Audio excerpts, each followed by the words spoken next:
নবীজির মুখের ওপর থুথু নিক্ষেপ করেছিল এক অবাধ্য জিন, নাউজুবিল্লাহ। কিন্তু ঠিক তার পরেই আসমান ও জমিনের আরশ কেন কেঁপে উঠেছিল, আর কেনই বা সেই জিনটির পা মাটির সাথে চিরকালের মতো আটকে গিয়েছিল? চলুন আজ নবী করিম সাল্লাল্লাহু আলাইহি ওয়াসাল্লামের জীবনের এমনই এক রোমাঞ্চকর, রহস্যময় ও অলৌকিক ঘটনার ইতিহাস জেনে আসি, যা আপনার হৃদয়ে কাঁপন ধরিয়ে দেবে। মদিনার আকাশটি আজকে যেন একটু বেশি ভারী, আধো অন্ধকার। ভোরের বেলায় যখন পুরো মদিনা গভীর ঘুমে আচ্ছন্ন, তখন নবী করিম সাল্লাল্লাহু আলাইহি ওয়াসাল্লাম ঘুম থেকে উঠে গেলেন। তিনি মহান আল্লাহ রব্বুল আলামিনের ডাকে সাড়া দিতে কখনোই কোনো প্রকার গাফলতি করতেন না।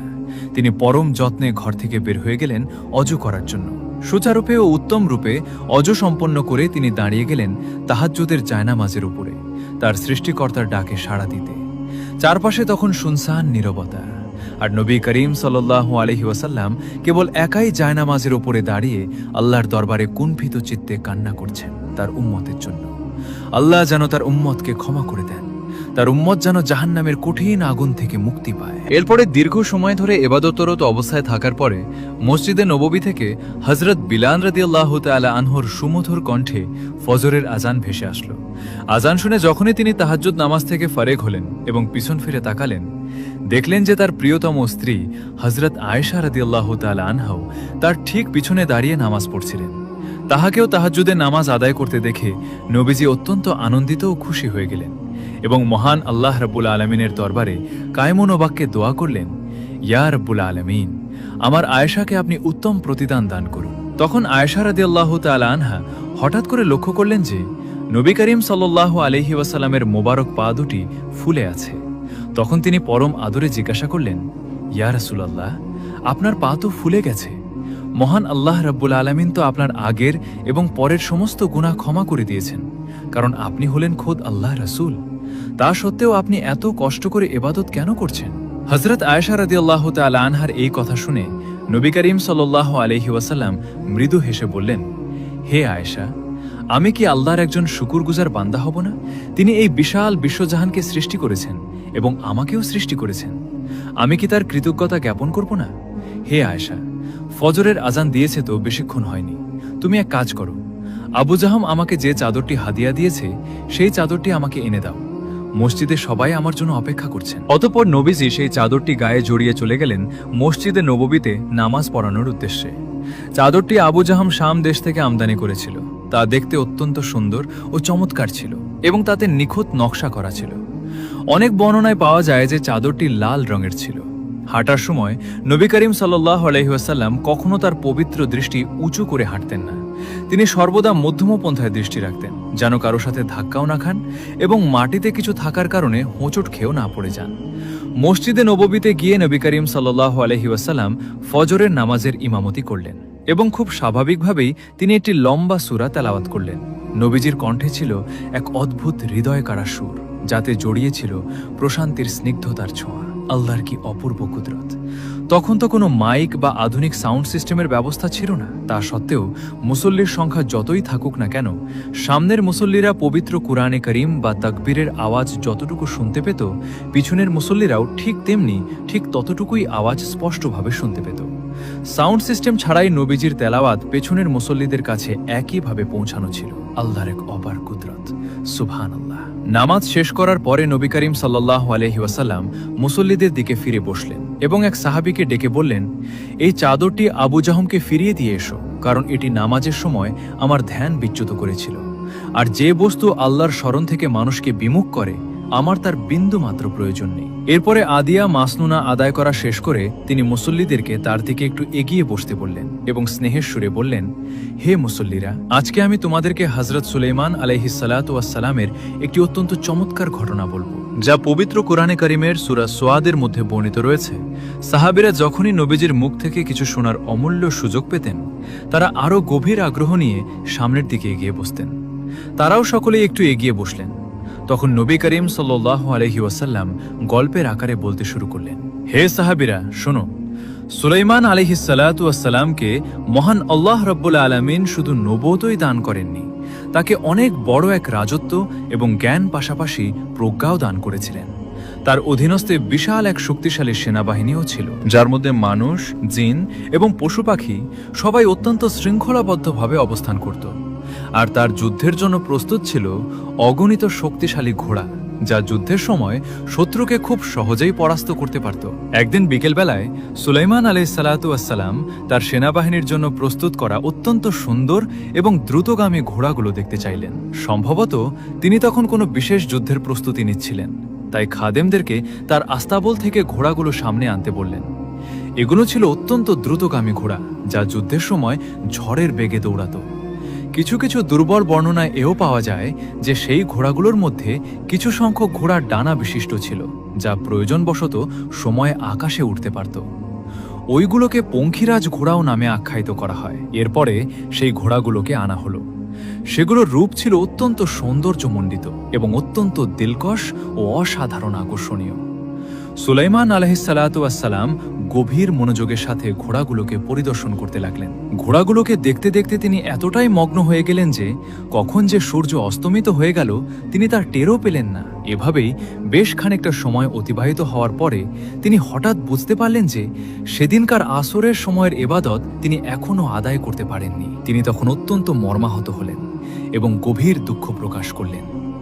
অস্ত্রসিক্ত ভেজা চোখে বিচলিত হৃদয়ে বলতে লাগলেন, এই ঘোড়াগুলোকে আমি ভালোবাসি কেবল মহান আল্লাহ রাব্বুল আলামিনের জন্য, কারণ এগুলো জিহাদের কাজে লাগত এবং জিহাদ কেবল একমাত্র স্রষ্টার সন্তুষ্টির জন্যই। তবে ঘোড়াগুলোর প্রতি অতিরিক্ত মনোযোগের কারণে যেহেতু আমি আসরের ইবাদতই ভুলে গিয়েছি, সেহেতু এই ভালোবাসা কখনোই আমার জন্য গ্রহণযোগ্য হতে পারে না। তখন তিনি আর এক মুহূর্তও বিলম্ব করলেন না, সাথে সাথেই কঠোর পদক্ষেপ নিলেন এবং তিনি তার খাদেমদেরকে ঘোড়াগুলো পুনরায় আবার তার কাছে আনতে বললেন। অতঃপর ঘোড়াগুলোকে যখন পুনরায় আনা হলো, তখন সেগুলোকে তিনি মহান আল্লাহ রাব্বুল আলামিনের মহান দরবারে কোরবানি করে দিলেন। পবিত্র কোরআনে কারিমের বর্ণনায় পাওয়া যায় যে তিনি সেই ঘোড়াগুলোর পায়ের রগ এবং গলা কেটে দিয়েছিলেন। সেগুলোকে কোরবানি করার পরে তিনি 2 হাত তুলে মহান আল্লাহ রাব্বুল আলামিনের দরবারে অত্যন্ত আকুলভাবে দোয়া করতে লাগলেন এবং বললেন, ইয়া রাব্বুল আলামিন, আপনি আমাকে ক্ষমা করে দিন এবং আমাকে এমন এক অদ্বিতীয় রাজত্ব দান করুন যা আমার পরবর্তীতে আর কারো জন্য প্রযোজ্য বা শোভনীয় না হয়। নিশ্চয়ই আপনি বড়ই দানশীল। হযরত সুলাইমান আলাইহিসসালামের আল্লাহর প্রতি এই নিখাদ ভালোবাসা দেখে আপনার কেমন লাগলো কমেন্ট করে জানান এবং আমাদের ভিডিওটিতে একটি লাইক দিন। নবী করিম সাল্লাল্লাহু আলাইহি ওয়াসাল্লামের মুখ থেকে এত সুন্দর এবং শিক্ষণীয় একটি ঐতিহাসিক ঘটনা শুনতে পেরে সাহাবায়ে কেরাম নিজেদেরকে অত্যন্ত সৌভাগ্যবান মনে করলেন এবং তাদের অন্তরগুলো এক অপূর্ব পুলকে ভরে উঠল। অবশেষে তিনি দৈনন্দিন আমল শেষ করে মসজিদ থেকে বাইরে বেরিয়ে গেলেন। অন্যদিকে পথিমধ্যে কিছু সাহাবী একত্রিত হয়ে পরম আবেশে আলোচনা করছিলেন। তাদের মধ্য থেকে একজন বলে উঠলেন, দেখেছো আমরা কত ভাগ্যবান, আমাদের প্রিয় নবীজির পবিত্র মুখ থেকেই আমরা কোরআনে কারিমের কত সুন্দর ঘটনাবলী শুনতে পাচ্ছি। নবী ও রসুলগণের শান, মান এবং মর্যাদা কত উচ্চ মানের হয়, আর আমরা তেমনি একজন সর্বশ্রেষ্ঠ নবী ও রাসূলের সান্নিধ্যে রয়েছি। তার কথা শেষ হতে না হতেই পাশ থেকে আরেকজন তার কথায় পূর্ণ সম্মতি প্রকাশ করে বলে উঠলেন, হ্যাঁ, আপনি একদম ঠিক বলেছেন।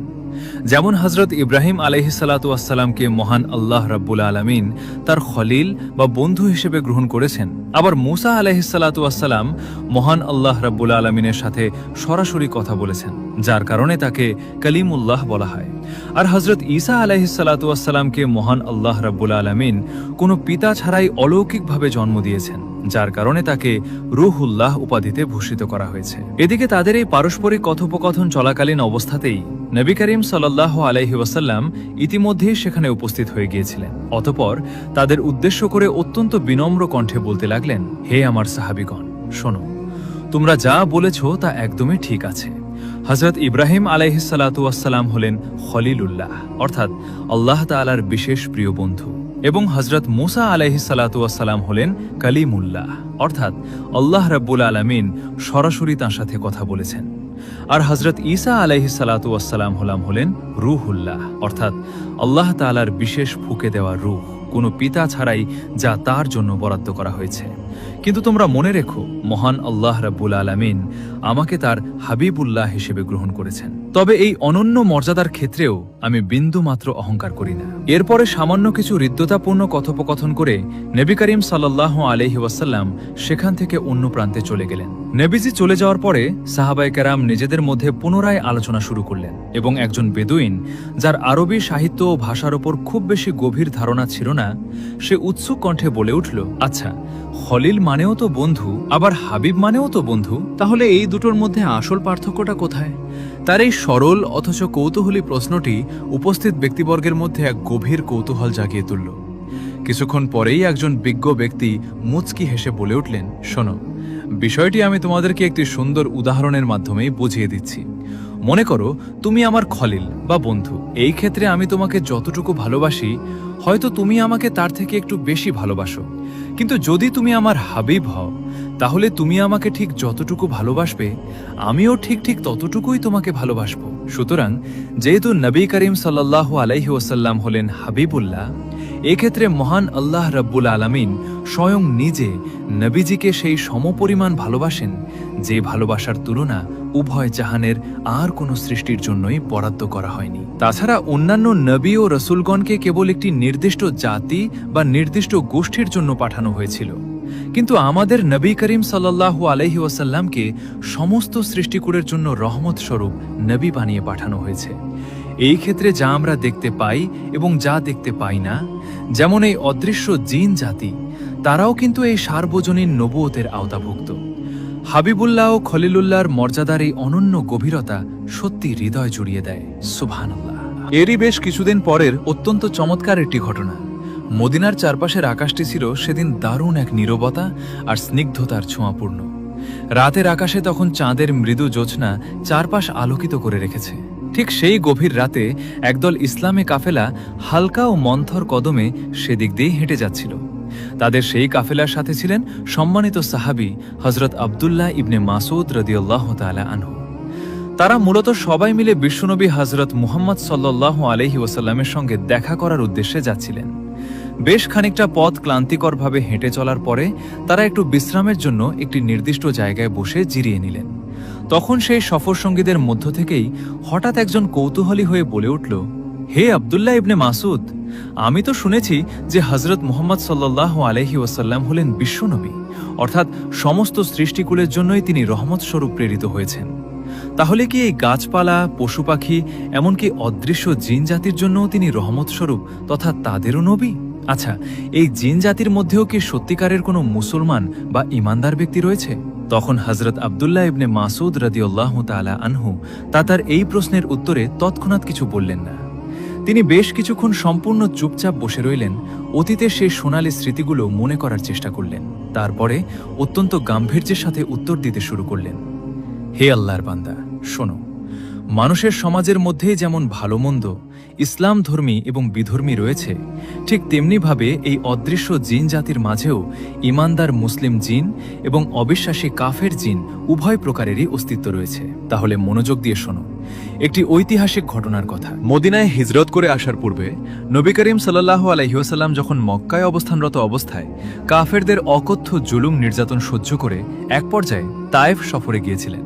তখন সেই তায়েফবাসীও ইসলাম প্রচার করার অপরাধে নবী করিম সাল্লাল্লাহু আলাইহি ওয়াসাল্লামকে নির্মমভাবে পাথর নিক্ষেপ করে রক্তাক্ত করেছিল। অতঃপর তিনি যখন সেই তায়েফ থেকে অত্যন্ত মনোকষ্টে ফিরে আসছিলেন, ঠিক সেই কঠিন সময়ে আমি নিজে নবী করিম সাল্লাল্লাহু আলাইহি ওয়াসাল্লামের সাথে সফরসঙ্গী হিসেবে ছিলাম। তায়েফ থেকে ফেরার পথে গভীর রাত হয়ে গিয়েছিল, আর রাতের সেই পরিবেশটি আজকের এই রাতের মতোই অত্যন্ত স্নিগ্ধ ছিল। আকাশে ঘন তারার দল ঝলমল করছিল, আর চাঁদটাও সেদিন দারুণ আলোকময় ছিল। দীর্ঘ পথ সফর করতে করতে যখন আমরা মক্কার কাছাকাছি ওয়াদিয়া নাখলা নামক উপত্যকায় পৌঁছলাম, তখন ইতিমধ্যে পবিত্র ফজরের ওয়াক্ত হয়ে গিয়েছিল। আমরা তখন ক্লান্ত শরীরে একটি বিশাল গাছের ছায়ার নিচে বসে ফজরের নামাজ আদায় করার প্রস্তুতি নিলাম, এবং নবী করিম সাল্লাল্লাহু আলাইহি ওয়াসাল্লামও আমাদের সঙ্গে সেখানে ছিলেন। তিনি তখন আমাদের নিয়ে জামাতে ফজরের নামাজের ইমামতি করলেন। প্রতিদিনের সাধারণ রাতের মতো সেদিনও নবী করিম সাল্লাল্লাহু আলাইহি ওয়াসাল্লাম অত্যন্ত সুল্লিত কণ্ঠে একটি লম্বা সূরা তেলাওয়াত শুরু করলেন। কিন্তু অন্যান্য সাধারণ দিনের তেলাওয়াত থেকে সেই দিনের সুরের মূর্ছনাটা ছিল একটু সম্পূর্ণ ব্যতিক্রম। মনে হচ্ছিল যেন নবী করিম সাল্লাল্লাহু আলাইহি ওয়াসাল্লামের পবিত্র বুকটা কোনো গভীর কষ্টে ফেটে আসছিল।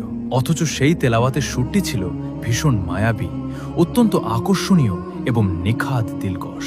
পবিত্র কোরআনের প্রতিটি শব্দ রাতের গাহর ঘুমটা কেটে কাফেলার চারপাশের বাতাসে প্রতিধ্বনিত হতে লাগলো। প্রতিটি শব্দই যেন মহাকাশে এক সুমহান বার্তা পৌঁছে দিচ্ছিল।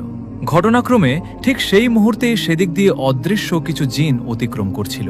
যদিও তারা সাধারণত মানুষের সাধারণ দৃষ্টির আড়ালে চলাচল করে, কিন্তু মানুষের স্পষ্ট কথা বা কোরআন শ্রবণ করার বিশেষ ক্ষমতা মহান আল্লাহ রাব্বুল আলামিন তাদেরকে দান করেছেন। তারা তখন এই ওয়াদিয়া নাখলা নামক স্থানে নবী করিম সাল্লাল্লাহু আলাইহি ওয়াসাল্লামের জাদুকরী কণ্ঠে পবিত্র কোরআনে কারিমের এই অপূর্ব তেলাওয়াত নিজ কানে শুনতে পেল। তারা তখন তাদের নিজেদের গন্তব্যের পথে চলছিলেন, কিন্তু নবীজির সেই অতুলনীয় সুমধুরে ভরা পবিত্র কোরআনের তেলাওয়াত তাদের পা দুটোকে যেন মাটির সাথে আষ্টে পৃষ্ঠে বেঁধে ফেলল।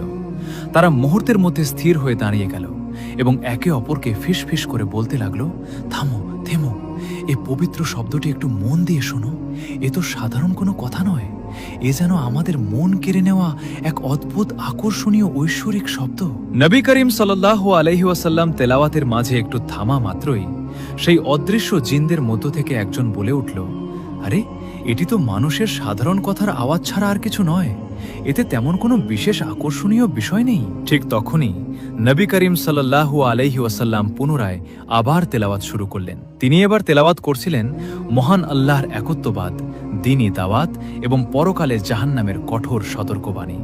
তখনই সেই জিনদের মধ্যে আরেকজন দৃঢ় কণ্ঠে বলে উঠল, না, এটি কখনো দুনিয়ার সাধারণ কোনো শব্দ হতে পারে না। এটি নিশ্চিতভাবে কোনো ঐশ্বরিক বাণী।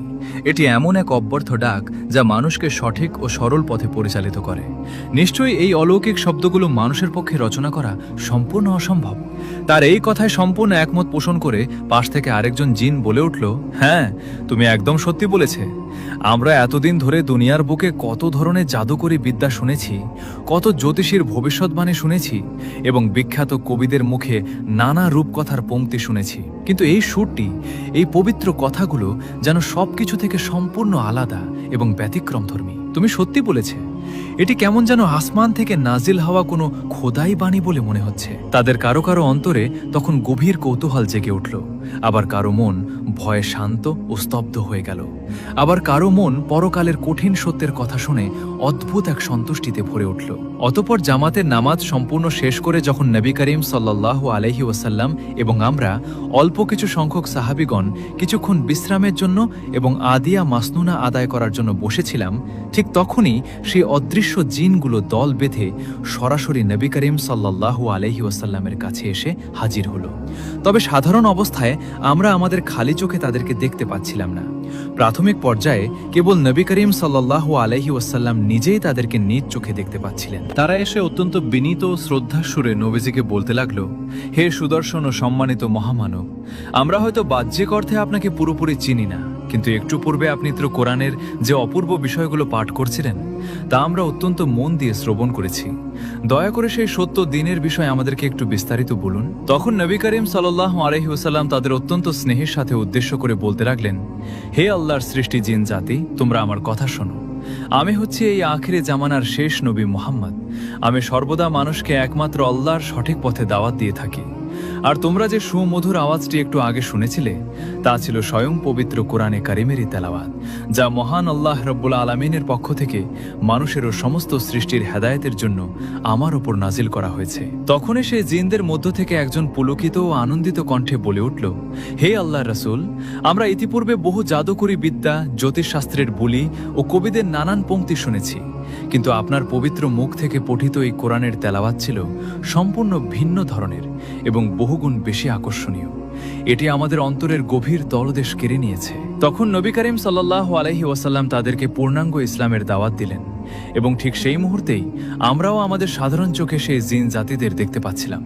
তারা মুহূর্তের মধ্যে ইসলামের সুমহান আদর্শ ও নবীজির সেই দাওয়াত সানন্দে গ্রহণ করে বলতে লাগলো, হে আল্লাহর রাসূল, আমরা কায়মনোবাক্যে ঈমান আনলাম এবং আমরা আপনার উপরে ও মহান আল্লাহ রাব্বুল আলামিনের উপরে অবিচল বিশ্বাস স্থাপন করলাম। আর আমরা সাক্ষ্য দিচ্ছি সেই সমস্ত পরকালের সত্যতার ব্যাপারে যেগুলো আপনি আমাদেরকে জানিয়েছেন, এবং আমরা আজ দৃঢ় প্রতিশ্রুতি দিয়ে যাচ্ছি যে আমরা আমাদের নিজ জাতির অন্যান্যদের মাঝেও এই ইসলামের সুমহান দাওয়াত অবশ্যই পৌঁছে দেব। এরপরে সেই জীবিন জাতি অত্যন্ত আনন্দিত চিত্তে সেখান থেকে বিদায় নিয়ে চলে যায় এবং তাদের নিজ সম্প্রদায়ের সকলের মাঝেই ইসলামের সেই নূর পৌঁছে দেয়। জিন জাতির ইসলাম গ্রহণ এবং কোরআনের প্রতি তাদের এই আকর্ষণের ঘটনাটি আপনার কেমন লাগলো?